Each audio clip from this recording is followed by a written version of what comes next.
Hey YouTube, this is Pecktec, and today we're going to go all the way around my house and look at all the different projects that I've got going on. I've got enclosures all over the house, and it's kind of my thing. I do about once every 6 months. I've been a little bit more lackadaisical on that, or doing more individual updates, we'll put it that way.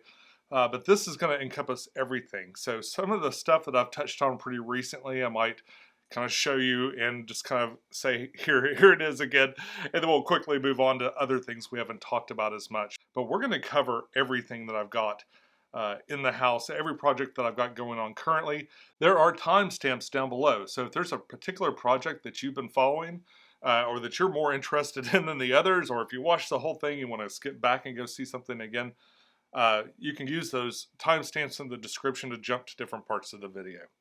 It took me about 2 days to clean all the aquariums, like all up to kind of a base level, and then shoot this. Not every aquarium was as clean as it could be. Most of them are fine, but I've got a couple of tanks that have given me some issues, especially recently, and of course I'll cover that as we go. My tanks in my house are kind of divided. I have my upstairs and my downstairs, so when I do maintenance on them, it's usually downstairs 1 week and upstairs maybe another week, and I'll kind of go back and forth. Every now and then, if I got a really long day with nothing else going on, maybe I'll do both. But it's usually when I do that, I'm pretty exhausted because it's kind of a lot to do, especially if you've got any amount of maintenance to do inside the tank. I mean, it's very rarely you're just taking out some water and putting some water back in. But a lot of my tanks are really low maintenance. By that I mean that they are as they are without a lot of intervention from me. I try to do a couple of base things to make it healthy. I try to include lots and lots of plants, which I think makes a huge difference if you're going to run like that. Usually a low stocking load for a lot of my tanks. That can change though. A tank can go from like not much in it to quite a few fish pretty quickly, depending on how I'm shuffling tanks around. So I always like to have a little bit of extra space in case a tank needs to go down really quick and all the inhabitants need to go somewhere else. So that's why a lot of my tanks aren't busting at the seams with all kinds of fish. I've got 2 high-end terrariums in this particular update, and that's kind of unusual for one of these. But it's just been that kind of year. I made these 2 terrariums, and I'm pretty excited about both of them. They're actually really, really cool. And I'm excited to include them in this update. But we got a lot of stuff to go through, so without further ado, let's get into the update.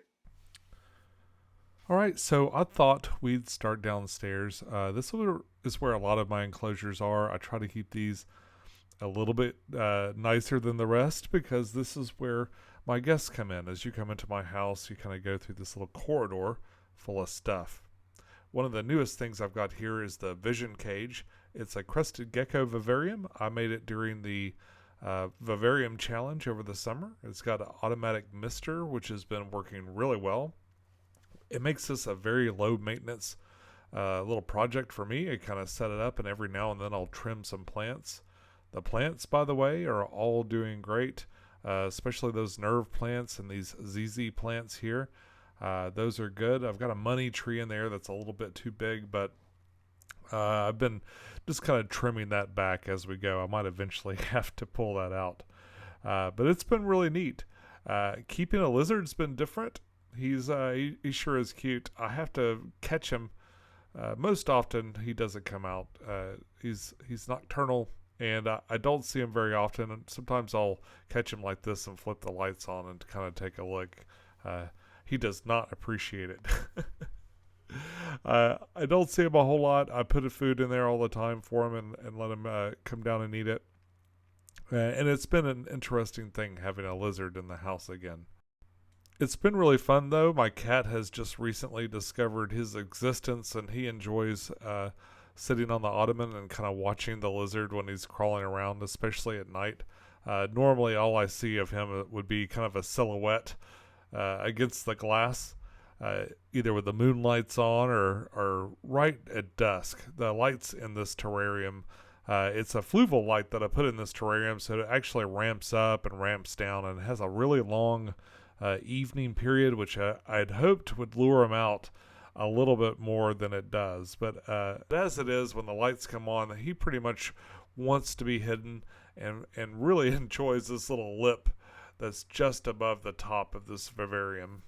In fact, very often you can see his silhouette as he makes his way from one side of the tank to another on his little, what he thinks anyway, is kind of a stealth highway. The isopods and things that I put in here are still doing good.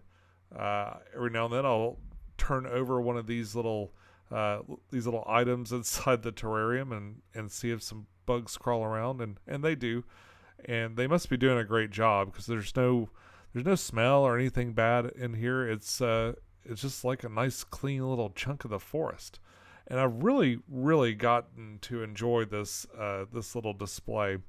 The outside of it's very industrial and stuff, but if you dress up the inside, you can make a nice little enclosure there. And I appreciate it. I think it fits in real good with the rest of the room too. Now I have another terrarium. This is a year for terrariums, for vivariums, however you want to look at it.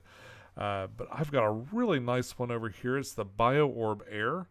And it is, this is a terrarium that I planted pretty recently, and it's growing like crazy. Like, it's doing really, really well. It's been a very easy one to keep. I plan on doing an update video just for it. I actually planned on doing one a little bit sooner, but I just haven't gotten around to it yet. So we're going to hear some more about this one really soon. This has been a really easy project to keep. I just keep I keep the water level up. There's a little indicator on the side. I keep the water level up, and all the plants seem to grow. And a couple of little inhabitants here and there that I've added, they seem to be doing all right. Okay, so what we have next is the 210. And this tank is the first thing you see usually when you walk in my living room. It's a really big tank. It's my biggest tank. It's got a couple of big fish in it. Of course, the coolest fish that I have in here is a bisher called Mr. Tubes. And he will occasionally make an appearance, but for the most part during the day he hides, and I'll see him at night. He's a little bit difficult to see, but usually I can see that white belly, and occasionally I've flipped on the lights to get a better look, and I tried to for a video, but he was having none of it and quickly just escaped back into the bushes over there. So there's a lot of cool fish in here. My big problem with this tank is that the plants have just kind of stopped growing really well. In fact, some of them are a bit stunted. But all the fish in here seem to be doing really well. If you've ever wondered what a 15-year-old yo-yo loach looks like, this is one right here. I call him 8-Ball. And he's pretty fun. But the plants in this tank have just started to decline. They're just not growing the way they used to. And I guess I'm dealing with a lot of algae and stuff in this tank. It doesn't seem very well balanced, despite the fact that things have been grown in for the past year or so. So I need to kind of reevaluate the way I do this aquarium. And I'm just not certain which direction I want to go. I kind of think I might have too many snails. Like, I've got a whole lot of snails, many thousands of them in the bottom here, and I wonder if they're interfering with the plants. But a goal for next year is to take this thing apart and kind of see what I can do to make it better. Up next, we've got the 43 gallon. Now, this one's creeping up on almost a year old, and it is a really interesting aquarium. I wanted to point out too that I shot some of these shots during the day and some of these shots at night. I thought they would be better at night, but some of these aquariums look quite a bit different under the different lighting when it's darker like that. So if you see them kind of switching back and forth, that's why. Now, I've talked about this one pretty recently. It's got a lot of high-tech equipment on it. It's really worth checking out maybe the update video for this to see all the different things that are going on. It remains a really fun, interesting aquarium. All the animals that are in there are doing really well. All the plants are doing really well. And I really enjoy it. It's having a bit of an algae break out every now and then. I'll have to go through there and clean the glass really well. But for the most part, the plants stay algae free, which tells me that they're growing and doing what they're supposed to do. And yeah, this one really catches your eye with all the really colorful fish in here that I brought back from Aquascape.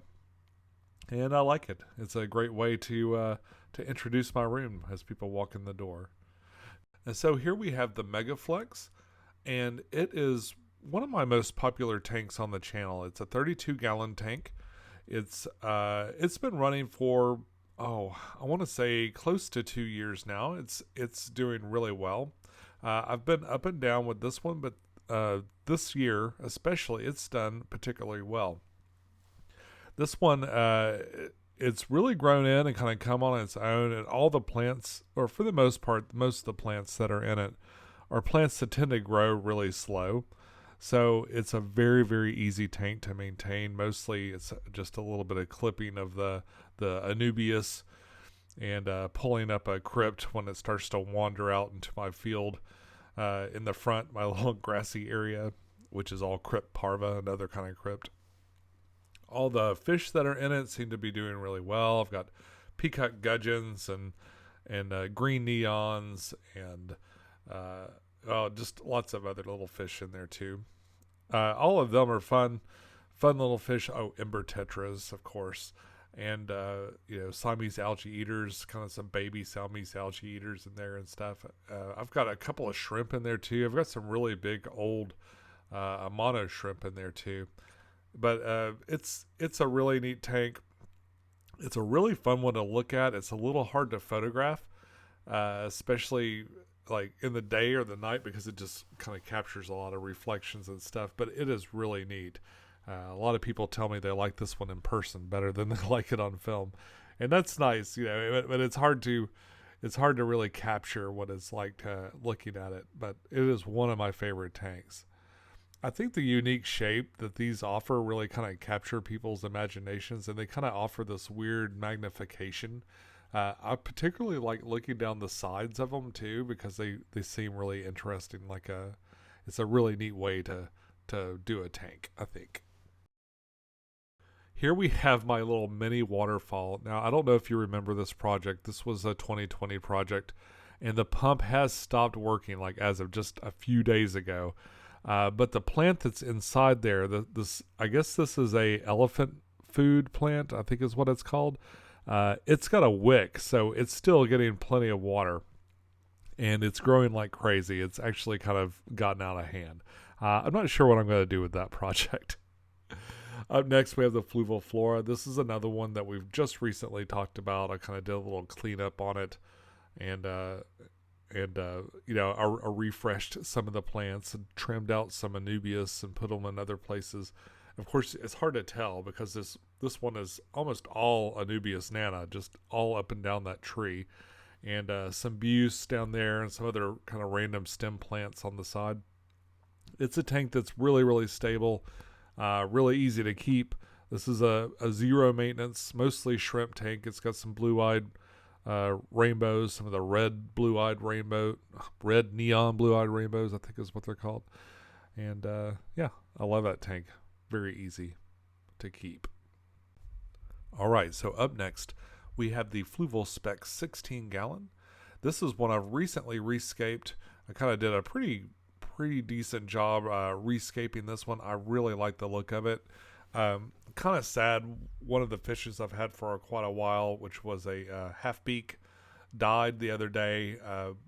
I originally had maybe 3 of them, and then I was down to just one, and it lived for a pretty long time, a couple of years, and it actually just passed away.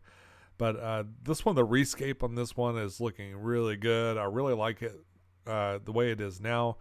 I think this is probably my favorite version of the way this tank has been. And the water's finally getting real clear too, or kind of clear for this one. It's always been a little foggy in this particular tank. But yeah, I'm liking the way this tank looks now. I need to put some more fish in there. It does have fish in it. I know you won't believe me. But in those bushes there's some Galaxy Rasboras that just will not come out. I've let their population get a little bit too low, and they're all scaredy cats and they won't come out. So I need to add some more fish in there, and we'll do that this year. Next up, we got the 10-gallon. This is from the Scape with Scraps challenge that Rachel O'Leary did back in 2020. Of course, all the scapes, the scrap scapes that I put in there are pretty much pulled out because they got covered in algae. And the waterfall I tried to do, it worked for a couple of weeks before it finally died. This is mostly a crypt tank, and it's got some little gobies in there. It's got my blue-eyed rainbows, my little spotted blue-eyed rainbows are kind of hanging out in here until I kind of can get them moving over to another tank. They might be starting a little tour of all the tanks in my house pretty soon, as I'm going to start kind of moving them around and see if I can get them to leave some eggs behind on one of these other tanks. But it's doing pretty good. I'm not sure this one's going to make it through this year. It's just kind of basic. It's just kind of something else to keep up with, and I might move on to something else. All right, here we have another 10-gallon tank. Now this is a 7 ports. It's an all-in-one 10-gallon tank, and it's mostly got orange shrimp. I just went through and scraped the glass moments ago, and I've scared all the orange shrimp away. But there are orange shrimp all in there. It's a kind of a secondary location to kind of breed those out. And I've played with this tank quite a bit. This is one that was a real pain. I almost tore it down, and then it just kind of magically balanced itself out and became really, really healthy. So I'm loving it right now. It's a really nice little buse forest. I've got a lot of buse and some anubias and some java fern and all kinds of stuff mixed up in there. It's a neat little tank, and I love the plants inside there. Right next door we have the Steampunk Tank, and this is another fan favorite on the channel, and something my most recent video we actually redid the top portion there, which is wabikusa, basically wabikusa balls with plants growing out of them. I've reshaped them into sort of a pyramid shape, kind of, I guess. But it's actually doing really good. I've been surprised that this has worked out so well, but I've got a little buse tower going in there, and that's what filters this aquarium. Inside of it, there's some coolie loaches, some like black coolie loaches, and I think there's one endler and even some cherry shrimp running around in there. It's just 5 gallons, so it's not really a lot of tank inside, but it's good. It's a great tank. This one I don't do water changes on. It just kind of keeps going and going and going, and I just add water and test it periodically.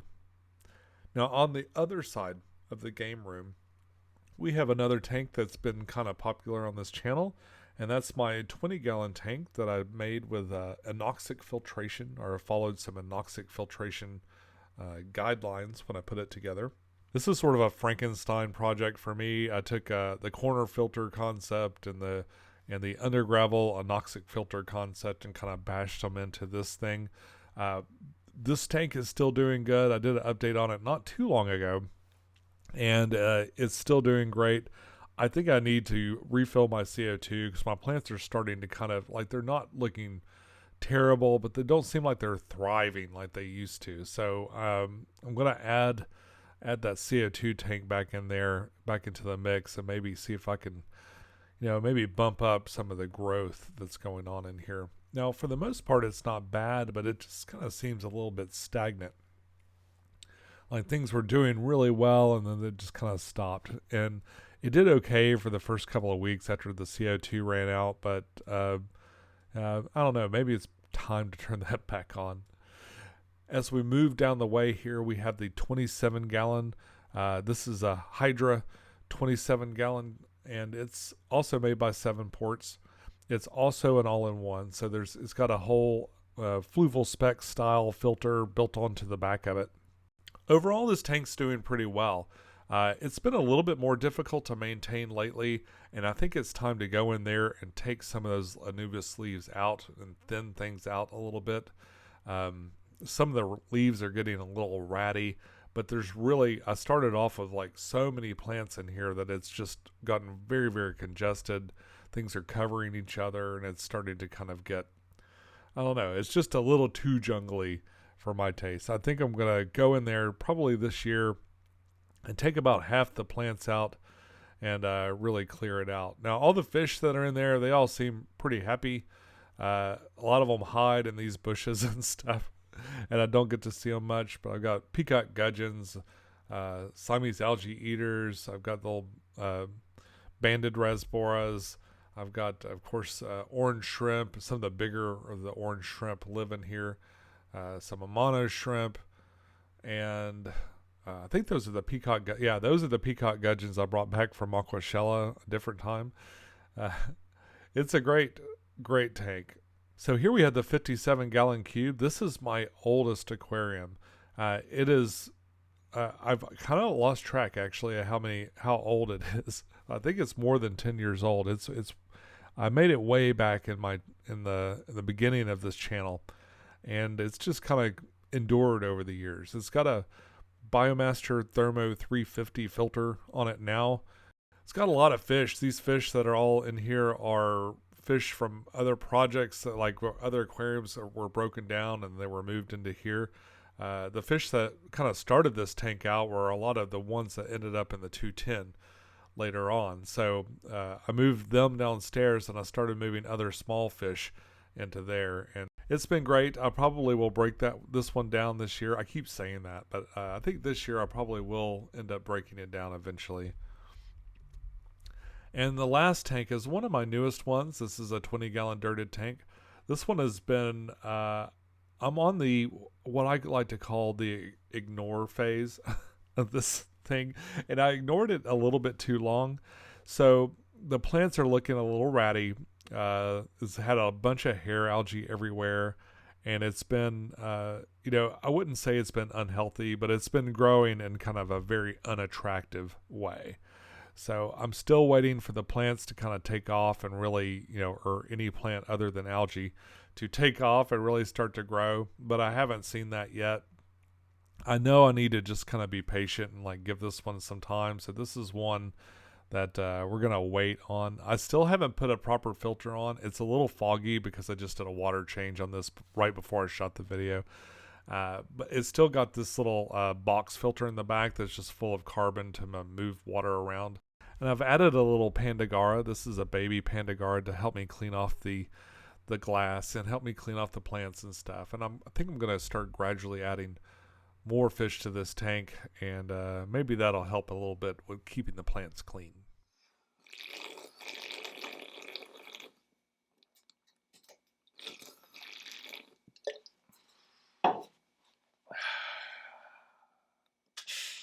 Wow, that's a lot of stuff, huh? That's a lot of tanks to go through all at once really quick.